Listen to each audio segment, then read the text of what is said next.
HSI notification വന്നു. ഇനി എങ്ങനെയാണ് പഠനം പ്ലാൻ ചെയ്തിരിക്കുന്നത്? കൺസിസ്റ്റൻസി, റിവിഷൻ ഇവയൊപ്പം ഉണ്ടാവണം HSIയിൽ ത്രൂ ഔട്ട്. നമുക്ക് ഒരുമിച്ച് പഠിക്കാം CCയോടൊപ്പം. Hello, welcome to competitive cracker. ഞാൻ ആതിര അർച്ചന. ഞാൻ മേഘ. അപ്പോൾ നമ്മുടെ CSEBയുടെ ജൂനിയർ ക്ലർക്ക് കാഷ്യർ പരീക്ഷയുടെ തീയതി വന്നത് നിങ്ങൾ അറിഞ്ഞിട്ടുണ്ടായിരിക്കും. ഫെബ്രുവരി 15-നാണ് നമ്മുടെ എക്സാം. അപ്പോൾ എല്ലാവരുടെയും പ്രിപ്പറേഷൻ നല്ല രീതിയിൽ പോകുന്നുണ്ട് എന്ന് വിചാരിക്കുന്നു. അതെ, അപ്പൊ നമ്മൾ നിങ്ങൾക്ക് വേണ്ടിയിട്ട് ഒരു ടൈം ടേബിൾ ആണ് ഇന്ന് പ്രസന്റ് ചെയ്യുന്നത്. 30 ഡേയുടെ വിശദമായിട്ടുള്ള ഒരു ടൈം ടേബിൾ. കൃത്യമായിട്ട് ഈ ടൈം ടേബിൾ ഫോളോ ചെയ്യാൻ നോക്കുക. സിലബസ് നിങ്ങൾക്ക് പൂർണ്ണമായിട്ടും പഠിച്ചെത്താനായിട്ട് സാധിക്കും. സോ നമുക്ക് ടൈം ടേബിളിലേക്ക് കിടക്കാം. അപ്പോൾ നമ്മളുടെ 30 ഡേയ്സ് ടൈം ടേബിൾ ആണ് നിങ്ങളുമായിട്ട് ഡിസ്കസ് ചെയ്യുന്നത്. നമുക്കറിയാം സബ്ജക്റ്റും അതിൻ്റെ ഒപ്പം തന്നെ ഇംഗ്ലീഷ് GK മാത്സിനും ഇമ്പോർട്ടൻസ് കൊടുത്താൽ മാത്രമേ നമുക്ക് നമ്മുടെ CSEB എക്സാം ക്രാക്ക് ചെയ്യാൻ വേണ്ടി പറ്റുകയുള്ളൂ. അപ്പോൾ അതിനെല്ലാം ഒരേപോലെ ഇമ്പോർട്ടൻസ് കൊടുത്തിട്ടാണ് നമ്മൾ ഈ ഒരു ടൈം ടേബിൾ പ്രിപ്പയർ ചെയ്തിട്ടുള്ളത്. പിന്നെ ടൈം ടേബിൾ നമുക്കറിയാം പഠിക്കുക മാത്രമല്ല, അതിൻ്റെ കൂടെ പ്രോപ്പർ റിവിഷനും എക്സാംസും അറ്റൻഡ് ചെയ്താൽ മാത്രമേ നമുക്ക് ഒരു നല്ല സ്കോർ നമുക്ക് കിട്ടുകയുള്ളൂ. അപ്പം അതൊക്കെ മൈൻഡിൽ വെച്ചിട്ടാണ് നമ്മൾ ഈ ഒരു ടൈം ടേബിൾ പ്രിപ്പയർ ചെയ്തിട്ടുള്ളത്. അപ്പോൾ നമുക്ക് ഡേ 1-ലെ ടൈം ടേബിൾ ഒന്ന് നോക്കാം. ഡേ 1-ൽ നമ്മൾ ഡിസ്കസ് ചെയ്യുന്നത് ഹിസ്റ്ററി, അതായത് കോപ്പറേറ്റീവ് മൂവ്മെന്റിന്റെ ഹിസ്റ്ററി, അതുപോലെ തന്നെ കോപ്പറേറ്റീവ് പ്രിൻസിപ്പൾസ്, പിന്നെ ബാങ്കിങ്ങിന്റെ പാർട്ടിന് ബാങ്ക് കസ്റ്റമർ റിലേഷൻഷിപ്പ്. നമുക്കറിയാം ഒരുപാട് ക്വസ്റ്റ്യൻ പേപ്പറിൽ നമ്മൾ കണ്ട ഒരു ഏരിയ ആണ് ബാങ്ക് കസ്റ്റമർ റിലേഷൻഷിപ്പ്. അതുപോലെ തന്നെ കോപ്പറേറ്റീവ് പ്രിൻസിപ്പൾസിനെ കുറിച്ച് ചോദിക്കാത്ത ഒരു CSEB എക്സാം ഉണ്ടായിട്ടില്ല. അപ്പോൾ അതൊക്കെ അത്രത്തോളം ഇമ്പോർട്ടന്റ് ആയിട്ടുള്ള കാര്യങ്ങളാണ്. അതുപോലെ തന്നെ accounting concepts, principles and policies of cooperative ലോന്റെ പാർട്ടിന് ഉള്ള മെയിൻ ആയിട്ടുള്ള കാര്യങ്ങൾ നമുക്ക് പഠിക്കാനുണ്ട്. പിന്നെ മാത്സ് ആൻഡ് റീസണിങ്ങിന്റെ പാർട്ടിന് സെൻസ് ഓഫ് ഡിറക്ഷൻ, ഇംഗ്ലീഷിന്റെ പാർട്ടിന് കളക്റ്റീവ് നൗണ്, പിന്നെ അതുപോലെ തന്നെ ജനറൽ കോർപ്പറേഷന്റെ പാർട്ടിന് ഇന്റർനാഷണൽ ഓർഗനൈസേഷൻ. ഇത്രയും കാര്യങ്ങളാണ് നമുക്ക് ആദ്യത്തെ ഡേ പഠിക്കാനുള്ളത്. ഇനി രണ്ടാമത്തെ ദിവസം നമ്മൾ വരുന്നത് corporation and other economic systems, അല്ലെ? കോർപ്പറേഷൻ, അതുപോലെ തന്നെ socialism, different types of economic സിസ്റ്റത്തെ കുറിച്ച് നമ്മൾ പഠിച്ചിട്ടുണ്ട്. അത് കൃത്യമായിട്ട് നോക്കണം. കാരണം ഇപ്പൊ നടന്നിട്ടുള്ള പല എക്സാംസിനും എക്കണോമിക് സിസ്റ്റത്തിനെ ബേസ് ചെയ്തുകൊണ്ടുള്ള ചോദ്യങ്ങൾ വന്നിട്ടുണ്ട്. ദെൻ ടൈപ്സ് ഓഫ് ഡെപ്പോസിറ്റ്സ്, അല്ലെ? ബാങ്കിങ്ങിൽ വരുന്ന ഡിഫറെന്റ് ടൈപ്സ് ഓഫ് ഡെപ്പോസിറ്റ്സ്. ഇതിന്റെ എല്ലാം വളരെ ബേസിക് ആയ കാര്യങ്ങൾ തുടങ്ങിയിട്ട് ഏറ്റവും ലേറ്റസ്റ്റ് ആയിട്ടുള്ള അപ്ഡേഷൻ വരെ ഇൻക്ലൂഡ് ചെയ്തിട്ട് വേണം നോക്കാനായിട്ട്. പിന്നീട് അക്കൗണ്ടിങ് സ്റ്റാൻഡേർഡ്സ്. അക്കൗണ്ടിങ് സ്റ്റാൻഡേർഡ്സ് എന്ന് പറയുന്നത് അക്കൗണ്ടൻസിയുടെ ബേസിക് ആയിട്ടുള്ള ഒരു തിയറി പോർഷൻ ആണ്. അത് കംപ്ലീറ്റ് ചെയ്യുക. ദെൻ കോപ്പറേറ്റീവ് ലോനെ സംബന്ധിച്ച് സെക്ഷൻ 1 to 2, റൂൾ 1 to 2, അതായത് വളരെ ബേസിക് ആയിട്ടുള്ള ഏറ്റവും ആദ്യത്തെ കാര്യങ്ങൾ തന്നെ നോക്കി പോവുക. നോക്കുമ്പോൾ അമെന്റ്മെന്റും കൂടി നോക്കിയിട്ട് വേണം ലോ പഠിക്കാനായിട്ട്. അപ്പൊ ആ ഒരു ഓർമ്മ നിങ്ങളുടെ മനസ്സിൽ വേണം. KCS ആക്ടിന് ഭേദഗതി വന്നിട്ടുണ്ട്. അപ്പൊ അതിന്റെ വീഡിയോസ് നമ്മൾ ചെയ്യും. അപ്പോൾ നിങ്ങൾ അത് കൃത്യമായിട്ട് മനസ്സിൽ വെച്ചുകൊണ്ട് വേണം ലോനെ സമീപിക്കാൻ. ദെൻ റീസണിങ്ങില് കോഡിംഗ് ആൻഡ് ഡീകോഡിംഗ്. എല്ലാ പ്രാവശ്യവും ചോദിക്കുന്ന 2-3 ക്വസ്റ്റ്യൻസ് കോഡിംഗ് ഡീകോഡിംഗ് സെക്ഷൻ വരാറുണ്ട്. സോ അത് കൃത്യമായിട്ട് പഠിക്കുക. Then parts of speech. ഇംഗ്ലീഷിൽ 8 പാർട്സ് ഓഫ് സ്പീച്ച് ഉണ്ട്. ഈ 8 പാർട്സ് ഓഫ് സ്പീച്ചിനെ കുറിച്ചും ഒരു ബേസിക് അണ്ടർസ്റ്റാൻഡിംഗ് ഉണ്ടായിരിക്കണം.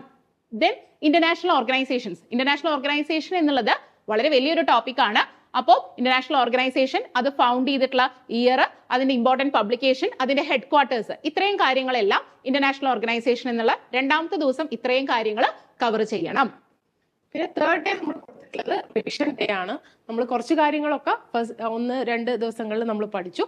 ആ പഠിച്ച കാര്യങ്ങളൊന്ന് റിവൈസ് ചെയ്യാണ് ഈ മൂന്നാമത്തെ ദിവസം നമ്മൾ ചെയ്യുന്നത്. പിന്നെ 4th ഡേയിൽ നമ്മൾ ക്ലാസിഫിക്കേഷൻ ഓഫ് കോപ്പറേറ്റീവ് സൊസൈറ്റീസ്. നമുക്ക് മെയിൻ ആയിട്ടുള്ള നമുക്ക് പഠിക്കാനുള്ള കാര്യങ്ങൾ ഏകദേശം ഈ ഒരു ഏരിയ ആണ് ഉള്ളത്. കാരണം നമുക്കറിയാം നമ്മളുടെ റൂൾ 15 പ്രകാരം 13 ടൈപ്പായിട്ട് നമ്മുടെ സൊസൈറ്റികളെ ക്ലാസിഫൈ ചെയ്തിട്ടുണ്ട്. ആ കാര്യങ്ങൾ പൂർണ്ണമായിട്ട് പഠിച്ചു കഴിഞ്ഞാൽ നമുക്ക് ഒരു കോർപ്പറേഷന്റെ ഏകദേശം നമ്മൾ തീർന്നു. അപ്പൊ അതാണ് ക്ലാസിഫിക്കേഷൻ ഓഫ് കോപ്പറേറ്റീവ് സൊസൈറ്റീസ് എന്ന് പറയുന്നത്. പിന്നെ ടൈപ്പ് ഓഫ് ബാങ്ക് കസ്റ്റമേഴ്സ് ഉണ്ട്. പല type of bank customers important ആയിട്ടുള്ള ഒരു ഏരിയ ആണ്. ഇപ്പൊ റീസെന്റ് ആയിട്ട് നമുക്ക് വന്ന് കാണുന്ന ചോദ്യങ്ങളാണ് ഈ ഒരു ഏരിയയിൽ നിന്നുള്ളത്. പിന്നെ ടൈപ്പ് ഓഫ് അക്കൗണ്ട്സ്, പിന്നെ അതുപോലെ തന്നെ ടൈപ്പ് ഓഫ് അക്കൗണ്ട്സിൽ തന്നെ BSBD അക്കൗണ്ടും അതുപോലെ തന്നെ അങ്ങനെയുള്ള കാര്യങ്ങളൊക്കെ നമുക്ക് കാസ അക്കൗണ്ട് ഒക്കെ നമുക്ക് വരാറുണ്ട്. അക്കൗണ്ട് രജിസ്ട്രേഷനുമായിട്ട് ബന്ധപ്പെട്ടിട്ടുള്ള സെക്ഷൻ 3 to 15. ഇത് ബേസിക് ആയിട്ടുള്ള കാര്യങ്ങളാണ്. പക്ഷെ ഇതിന്ന് ഒരുപാട് ചോദ്യങ്ങൾ വന്നിട്ടുണ്ട്. പിന്നെ റൂളും 3 to 15. പിന്നെ അതുപോലെ തന്നെ ബ്ലഡ് റിലേഷൻ, അതുപോലെ ഇംഗ്ലീഷിന്റെ പാർട്ടിന് ആർട്ടിക്കിൾ, പിന്നെ GKയുടെ പാർട്ട്ണർ സ്പോർട്സ്. നമുക്ക് CSEBക്ക് നമുക്കറിയാം ജനറൽ PSC ഇട്ടിട്ട് CSEBക്ക് ഒരു ഇൻട്രസ്റ്റഡ് ഏരിയ ഉണ്ട്. അത് GK കാര്യത്തിലും ഇംഗ്ലീഷിന്റെ കാര്യത്തിലൊക്കെ അങ്ങനെയാണ്. ആ ഏരിയനെ ചുറ്റിപ്പറ്റിയിട്ട് CSEBക്ക് ചോദ്യങ്ങൾ വരാറുള്ളൂ. അപ്പൊ ഒരു പരന്ന വായന GK കാര്യത്തിലൊന്നും CSEBക്ക് ആവശ്യമില്ല. അപ്പൊ CSEBയുടെ എങ്ങനെയാണ് പാറ്റേൺ, ആ പാറ്റേൺ ഫോളോ ചെയ്തുകൊണ്ടുള്ള GK ഏരിയാസ് ആണ് നമ്മൾ കൂടുതൽ ഇമ്പോർട്ടൻസ് കൊടുത്തിട്ട് ഇവിടെ പ്രൊവൈഡ് ചെയ്തിട്ടുള്ളത്. അപ്പൊ അതാണ് നെക്സ്റ്റ് 4th ഡേ നിങ്ങൾ പഠിക്കാനുള്ളത്. ഇനി അടുത്ത ദിവസം വന്നു കഴിഞ്ഞാൽ 6th ഡേയിലെ classification of cooperative societies, then registration എന്ന് പറയുന്നത് വലിയ ടോപ്പിക്കാണ്. രജിസ്ട്രേഷനിൽ റീസെന്റ് ആയിട്ട് ഭേദഗതികളും കാര്യങ്ങളൊക്കെ വന്നിട്ടുണ്ട്. ഡേയ്സിൽ അല്ലെ എത്ര ദിവസത്തിനുള്ള രജിസ്ട്രാർ അത് രജിസ്റ്റർ ചെയ്ത് കൊടുക്കണം തുടങ്ങിയിട്ടുള്ള കാര്യങ്ങളൊക്കെ മാറ്റങ്ങൾ വന്നിട്ടുണ്ട്. അതുകൊണ്ട് രജിസ്ട്രേഷൻ വളരെ കൃത്യമായിട്ട് വൃത്തിയായിട്ട് മനസ്സിലാക്കി പഠിക്കുക. ദെൻ സെക്ഷൻ 3 to 15 അതിൽ ഇൻക്ലൂഡഡ് ആണ്, റൂൾ ഇൻക്ലൂഡഡ് ആണ്. ദെൻ സർഫേസി ആക്ട് ഇല്ലാത്ത ചോദ്യ പേപ്പറുകൾ നിങ്ങൾ കണ്ടിട്ടുണ്ടാവില്ല. അപ്പോൾ സർഫേസി ആക്ട് ബേസിക് ആയിട്ട് സർഫേസിയുടെ ഫുൾ ഫോം അറിയണം. പിന്നെ അതിന്റെ ഉള്ളിൽ വരുന്ന ബേസിക് ആയിട്ടുള്ള കണ്ടന്റുകൾ. ദെൻ കൺസൈൻമെന്റ് ബാങ്കിങ്ങിൽ തന്നെ വരുന്ന കൺസൈൻമെന്റ്. പിന്നെ ക്ലോക്ക്, മാത്സിൽ ക്ലോക്കിന്റെ ക്വസ്റ്റ്യൻസ് വളരെ എന്നും ചോദിക്കുന്ന ഒരു കാര്യമാണ്. അടുത്തതായിട്ട് നമ്മുടെ അക്കൗണ്ടൻസിലെ പ്രധാനപ്പെട്ട കൺസൈൻമെന്റ് എന്ന ടോപ്പിക്. പിന്നെ മാത്സിലെ ക്ലോക്ക് വളരെ ഇമ്പോർട്ടന്റ് ആണ്. ദെൻ പ്രിപ്പോസിഷൻ, ഇംഗ്ലീഷിലെ പ്രിപ്പോസിഷൻ നിന്നും എല്ലാ പ്രാവശ്യവും 2 or 3 ക്വസ്റ്റ്യൻസ് കൃത്യമായിട്ട് വരാറുള്ളതാണ്. അതുകൊണ്ട് പ്രിപ്പോസിഷൻസ് വൃത്തിയായിട്ട് നോക്കുക. ദെൻ വൈൽഡ് ലൈഫ് സാങ്ച്വറീസ്, ഇന്ത്യയിലെയും കേരളത്തിലെയും പ്രധാനപ്പെട്ട വൈൽഡ് ലൈഫ് സാങ്ച്വറീസ് GKയുടെ പോർഷനിൽ നിന്നും നോക്കാനായിട്ടുണ്ട്. അപ്പോൾ ഇതാണ് നെക്സ്റ്റ് ഡേയിൽ നമ്മൾ നോക്കേണ്ടതായിട്ടുള്ളത്. അതിനുശേഷം 7th ഡേ എന്ന് പറയുന്നത് റിവിഷൻ ഡേ ആണ്. Revision is the key to success. എത്രത്തോളം നിങ്ങൾ റിവൈസ് ചെയ്യുന്നു അത്രത്തോളം നമ്മുടെ കൺസെപ്റ്റുകളിൽ കൺസെപ്റ്റുവൽ ക്ലാരിറ്റി വരും. അപ്പൊ ഇത്രയും ദിവസം നിങ്ങൾ പഠിച്ച കാര്യം നിങ്ങൾ റിവിഷൻ ചെയ്യുമ്പോൾ മാത്രമേ അത് ഒന്നും കൂടി ഉറക്കുന്നുള്ളൂ. അപ്പൊ കൃത്യമായിട്ട് റിവൈസ് ചെയ്യുന്നതിനൊക്കെ ഒരുപാട് ടെക്നിക്സും കാര്യങ്ങളൊക്കെ ഉണ്ട്. അപ്പൊ മാക്സിമം നിങ്ങൾക്ക് പറ്റുന്ന ഏതാണ് ആ രീതിയിൽ നന്നായിട്ട് റിവൈസ് ചെയ്യുക. പിന്നെ നമ്മൾ ഇപ്പൊ 7th ഡേ വരെ പറഞ്ഞു. ഇനി 8th 10th ഇങ്ങനെ നമ്മൾ എന്താണ് ഒരു 30 days പ്രോപ്പർ ആയിട്ട് 30 days ടൈം ടേബിൾ ആണ് നമ്മൾ പ്രൊവൈഡ് ചെയ്തിട്ടുള്ളത്. 13th ഡേയിൽ ഇതേപോലെ റിവിഷൻ വരുന്നുണ്ട്. പിന്നീട് നമ്മൾ എന്താണ് 16th ഡേയിൽ ഇതുവരെ പഠിച്ച ഏരിയാസിന് ബേസ് ചെയ്തിട്ട് നമ്മൾ എന്താണ് നമ്മുടെ ഫസ്റ്റ് എക്സാം നടത്തുന്നത് നമ്മുടെ 16th ഡേയിലാണ്. 100 മാർക്സിന്റെ ഇതാണ് നമ്മൾ ഉൾപ്പെടുത്തിയിട്ടുള്ളത്. അപ്പൊ നമുക്ക് തോന്നും ചിലപ്പോൾ നമുക്ക് എന്താണ് 80 മാർക്സിനല്ലേ എക്സാം വരിക എന്നുള്ളത്. പക്ഷെ നമ്മൾ ഈ ഒരു ഇതെല്ലാം കവർ ചെയ്തിട്ട് ഉള്ള ഫസ്റ്റ് എക്സാമിൽ നമ്മൾ 100 മാർക്സിനാണ് എക്സാം പ്രിപ്പയർ ചെയ്തിട്ടുള്ളത്. പിന്നെ അതുപോലെ തന്നെ 17th ഡേ 18th 20th ഡേയിൽ അതേപോലെ മോഡേൺ ബാങ്കിങ്ങുമായിട്ട് ബന്ധപ്പെട്ടിട്ടുള്ള കാര്യങ്ങൾ, അക്കൗണ്ടിങ്ങിലെ trade discount, cash discount. 21st ഡേയിൽ അതേപോലെ റിവിഷൻ വരുന്നുണ്ട്. അപ്പൊ ഇതാണ് നമ്മളുടെ 30 days ടൈം ടേബിൾ എന്ന് പറയുന്നത്. നമ്മൾ റിവിഷനും മിസ് പറഞ്ഞ പോലെ തന്നെ റിവിഷനും ആണ് ഒരു എക്സാമിന് നമുക്ക് സക്സസ് നേടാനുള്ള ഏറ്റവും പ്രധാനപ്പെട്ട കാര്യം എന്ന് പറയുന്നത്.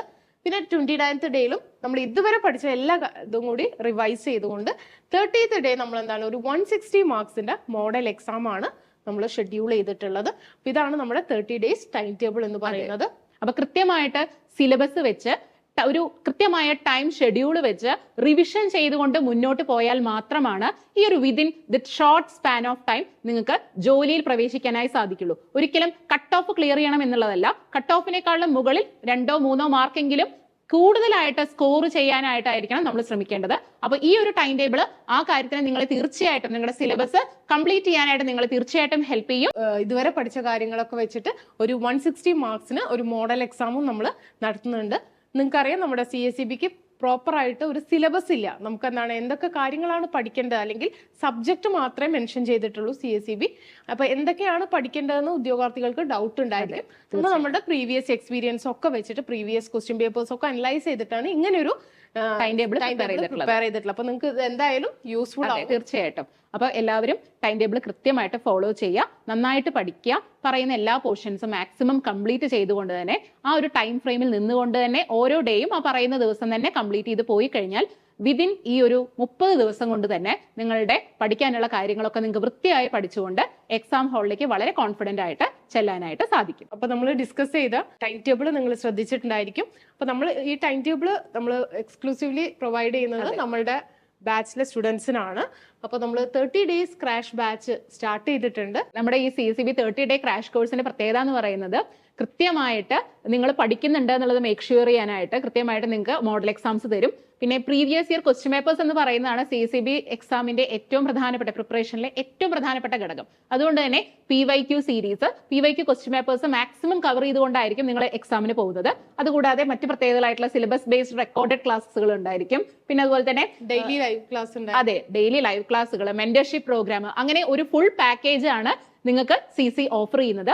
അപ്പൊ എല്ലാവരും തന്നെ മാക്സിമം നിങ്ങൾ ഈ കോഴ്സിൽ ജോയിൻ ചെയ്തുകൊണ്ട് സിലബസ് കംപ്ലീറ്റ് ചെയ്തുകൊണ്ട് പഠനം ഏറ്റവും ഊർജ്ജസ്വലമായിട്ട് ഏറ്റവും ഉഷാറോട് കൂടിയിട്ട് മുന്നോട്ട് പോവുക. നിങ്ങൾക്ക് ഇഷ്ടപ്പെട്ട ബാങ്കിൽ തന്നെ ജോലിയിൽ പ്രവേശിക്കുക. അപ്പോൾ നമ്മളെ ചാനൽ സബ്സ്ക്രൈബ് ചെയ്യാത്തവർ സബ്സ്ക്രൈബ് ചെയ്യുക, നിങ്ങളുടെ വീഡിയോസ് നിങ്ങളുടെ ഫ്രണ്ട് സർക്കിളിലേക്കൊക്കെ ഷെയർ ചെയ്യുക. അതെ, അപ്പൊ ഇത്തവണത്തെ CACB എക്സാം നമുക്ക് CC യോടൊപ്പം ക്രാക്ക് ചെയ്യാം. Thank you.